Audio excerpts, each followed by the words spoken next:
Hola mis hermanos, que el Señor les bendiga grandemente. Espero estén teniendo ahí un lindo domingo, ¿cierto? Adorando al Señor junto a sus familias.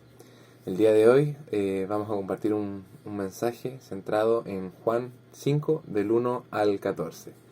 El título de este mensaje o de este sermón le puse La obra de Jesús.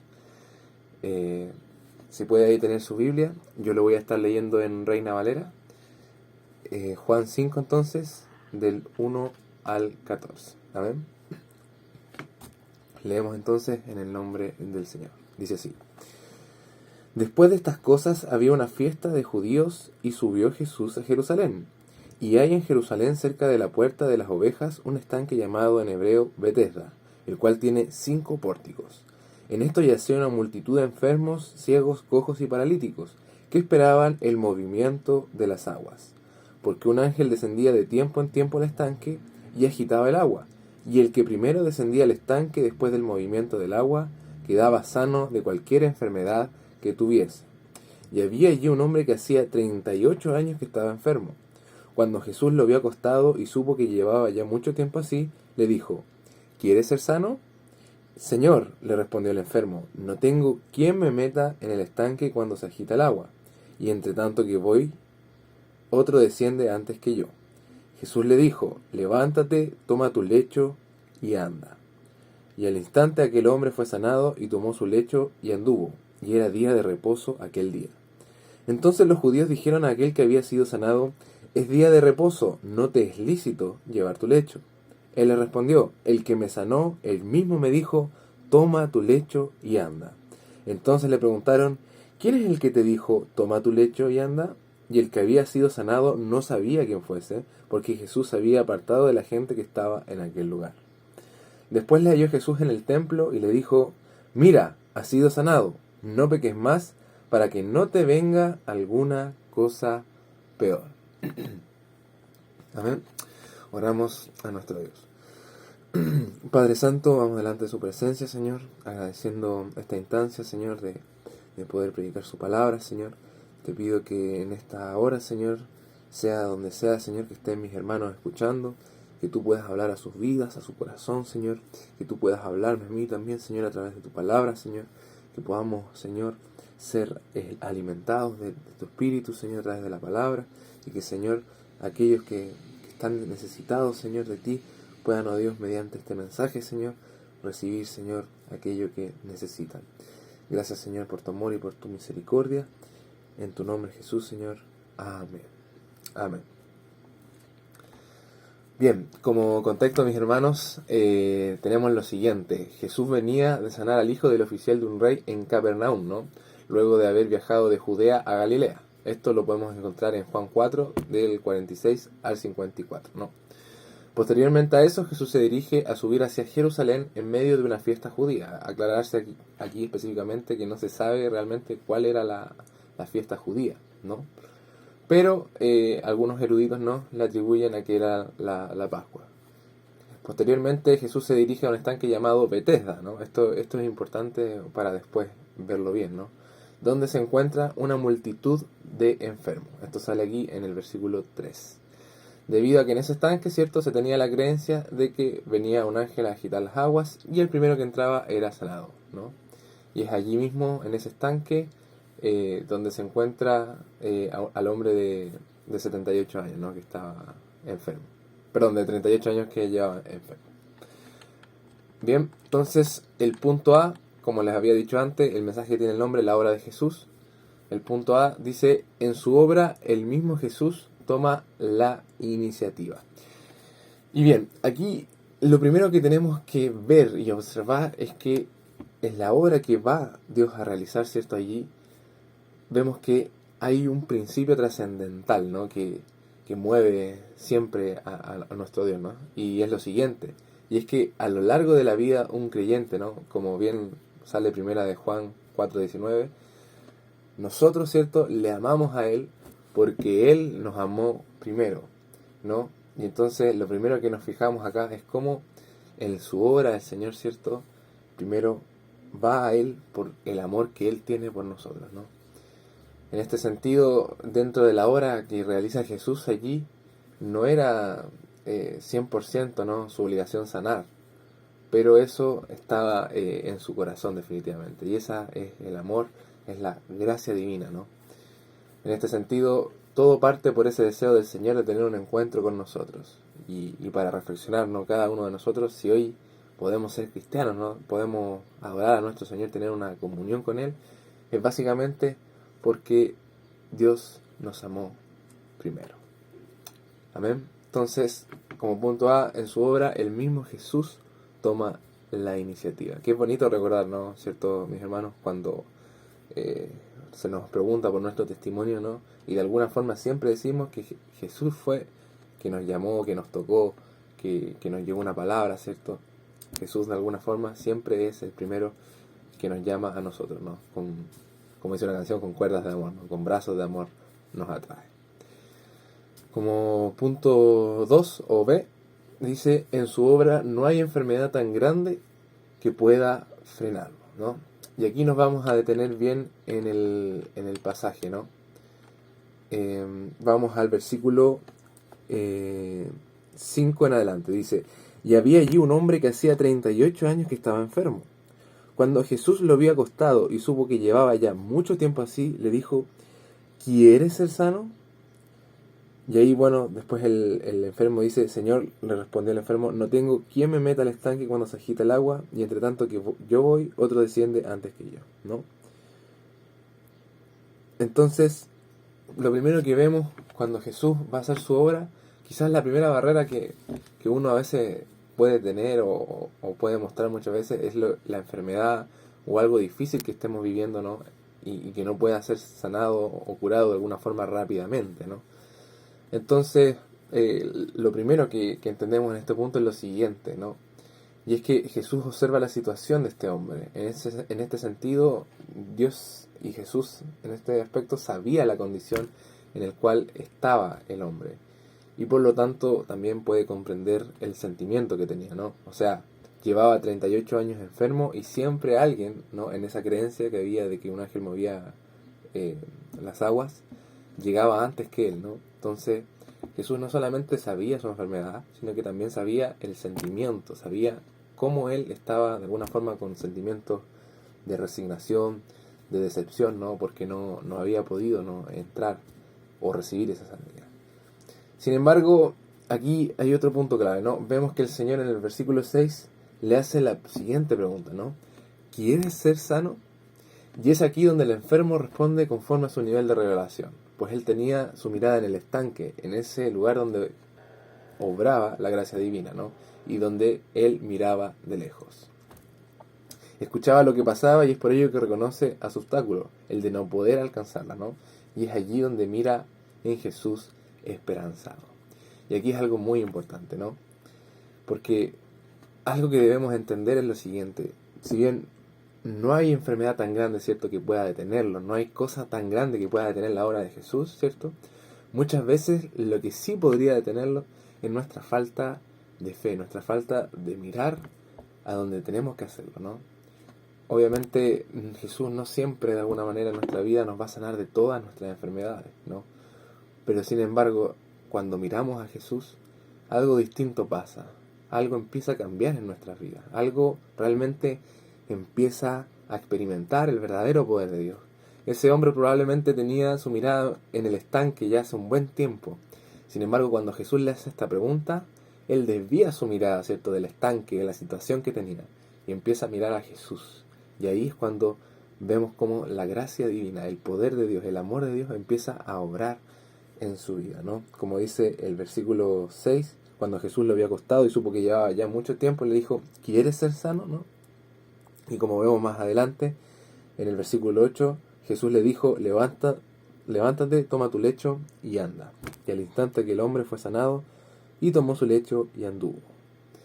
Entonces, vemos aquí que cuando miramos a Jesús, ¿no?, cuando vemos a nuestro Señor por sobre quizás nuestra situación, la gracia y el poder de Dios empieza a orar en nuestra vida. Amén.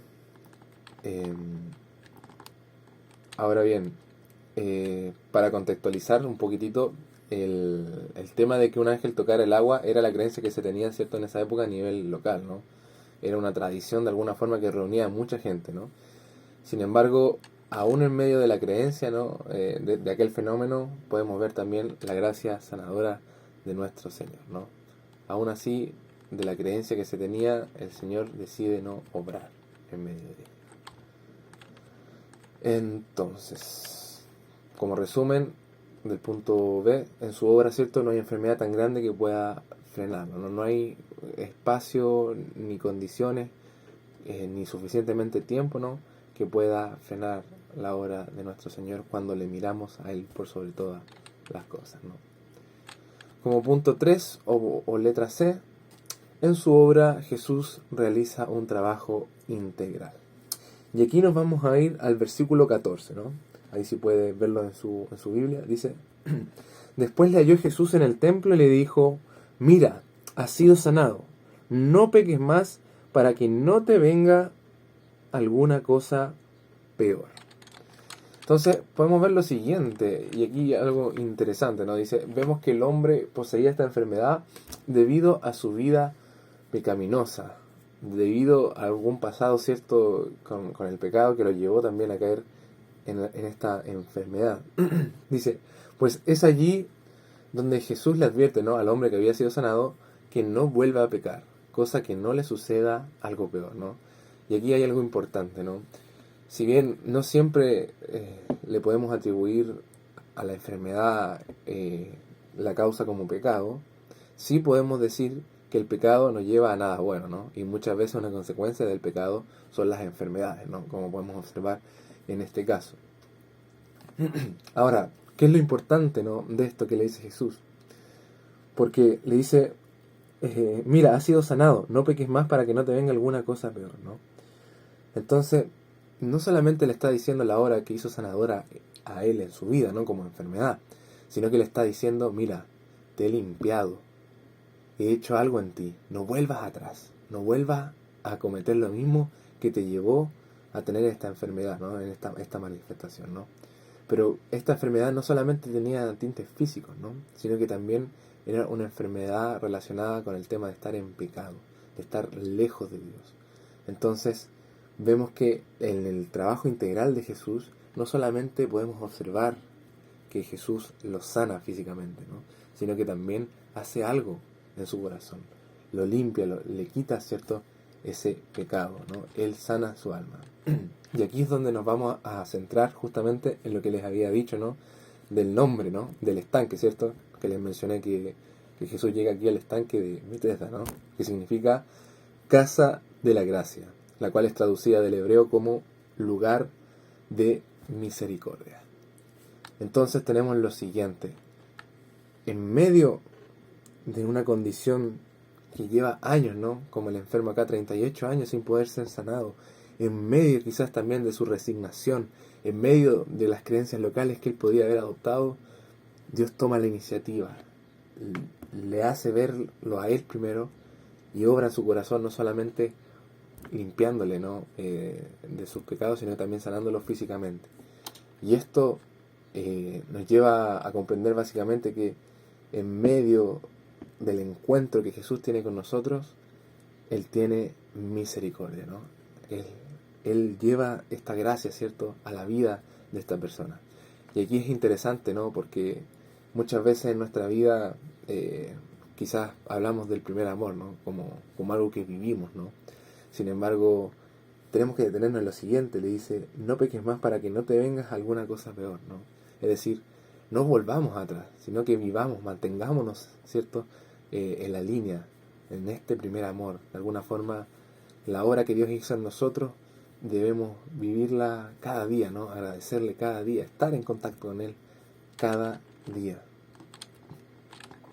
Amén. Y bueno, como aplicación, ¿cierto? Yo no sé realmente, mis hermanos, si es que hoy en día hay alguna preocupación, hay algo que pueda estar ahí, sea siendo un obstáculo, con cargas, con enfermedades, en medio de este contexto, ¿cierto?, de pandemia, ¿no? Pero solamente sé una cosa, que cuando nosotros, a pesar de esas cosas, miramos a Jesús, algo poderoso empieza a pasar en nuestra vida. Algo empieza a moverse en medio de nuestro corazón. Como les dije, quizás muchas veces no vamos a tener ese milagro. Sin embargo, eso no significa que Dios no esté obrando en nuestras vidas. Y hay otras cosas que sí, que Dios por su amor y gracia va a hacer un milagro. Pero de algo estoy seguro, que cuando empezamos a mirar a Jesús, por sobre quizás la situación, por sobre el tiempo que llevamos viviendo esa situación, Dios empieza a obrar grandemente en nuestra vida. Ahora también, no sé si alguno de ustedes, mis hermanos, podrá estar luchando con algo también. Algún pecado, alguna tentación, ¿cierto? Pero también estoy seguro de que cuando empezamos también a mirar a nuestro Señor, también todas esas cosas son hechas fuera, ¿no? Empezamos también, el Espíritu Santo empieza también a cambiar nuestra vida, ¿no? Y si hay alguno de ustedes que hoy está cansado, ¿cierto? Si alguno de ustedes está luchando con algo, si alguno de ustedes tiene una carga, tiene alguna preocupación, el Señor les pregunta: ¿quieres ser sano? ¿Quieres hoy en día recibir esta paz? ¿Crees que puedes recibir un milagro? Solamente tenemos que mirar a nuestro Señor, ¿no? Porque hoy en día estamos justamente en esa casa de gracia, en ese lugar de misericordia. Amén. Le pido que ahí donde está pueda orar junto a mí con una oración final. Padre Santo, Señor, vamos delante de su presencia. Le damos gracias, Señor, por su palabra. Gracias, Señor, porque de alguna forma tú siempre nos recuerdas, Señor, la obra que hiciste en nuestra vida. Gracias, Señor, porque sabemos que no hay nada más grande, Señor, no hay nada más poderoso, Señor, que es cuando te miramos a ti, Señor, cuando logramos, Señor, verte a ti, Señor, porque sabemos que tú eres, Señor, quien obra según tu misericordia, según tu gracia, según tu amor, Señor, en nuestra vida. Padre, así como este hombre, Señor, que llevaba 38 años, Señor, ahí esperando quizás un milagro. Yo no sé, Señor, si mis hermanos estarán esperando algo, si mis hermanos estarán cansados, estarán con ataduras, con pruebas, con tentaciones, Señor. Lo único que sé, mi Dios amado, es que cuando empezamos a descansar en ti, cuando empezamos a mirarte a ti, Señor, cuando empezamos a tener fe en ti, Señor, tú empiezas a orar, Señor. Tú empiezas en tu amor y misericordia a hacer algo, Señor. Porque tú eres el primero, Señor, en estar interesado en tener una relación contigo, Señor. Tú eres el primero que dio ese paso para que pudiéramos tener un encuentro contigo, para que pudiéramos, Señor, vivir en intimidad junto a ti, oh mi Dios. Señor, yo te pido que en la vida, Señor, del pastor, en la vida de mis hermanos, Señor, en la vida, Señor, de cada uno que esté acá, Señor, tú les puedas bendecir, Señor. Tú puedas, oh Dios, obrar en medio de sus vidas, Señor. Si hay algo en su corazón hoy en día, Señor, que quizás lleva luchando, algo que quizás nadie sabe, Señor. Padre Santo, yo te pido que tú, en tu gracia, puedas, Señor, llevarles a ese lugar de misericordia, a esa casa de la gracia, que no es otra cosa, Señor, que estar en tu presencia, Señor. En medio de ese lugar, Señor, que ellos puedan recibir, Señor, esa paz, puedan mirarte a ti, Señor. Puedan ver, Señor, milagros obrando en su vida, Señor. Solamente porque tú eres, Señor, el poderoso, Señor de Israel, el Señor de señores, Señor. Oramos esto en su vida, Señor, que tú seas, oh Dios, acompañándole, fortaleciendo, Señor, dándole ánimo. Si hay alguno de mis hermanos que no tenga, Señor, quizás la fortaleza o el ánimo para enfrentar, Señor, este contexto. De la misma forma, Señor, te pedimos, si hay alguno que está viviendo dificultades, Señor, en el tema de la provisión, Padre, que tú puedas proveerle, Señor. Que tú puedas, oh Dios, en tu misericordia, en tu amor, en tu gracia y en tu bondad, Señor, darle, Señor, a aquellos que necesitan, Señor. Porque sabemos que tú eres un Dios bueno, un Padre bueno, Señor. Gracias, Señor, por la vida de cada uno de mis hermanos, Señor. Y que pueda, Señor, tener una vida bendecida, Señor, cada uno de ellos, Señor. En tu nombre, Jesús, te lo pedimos. Amén. Amén, mis hermanos. Que el Señor les bendiga grandemente.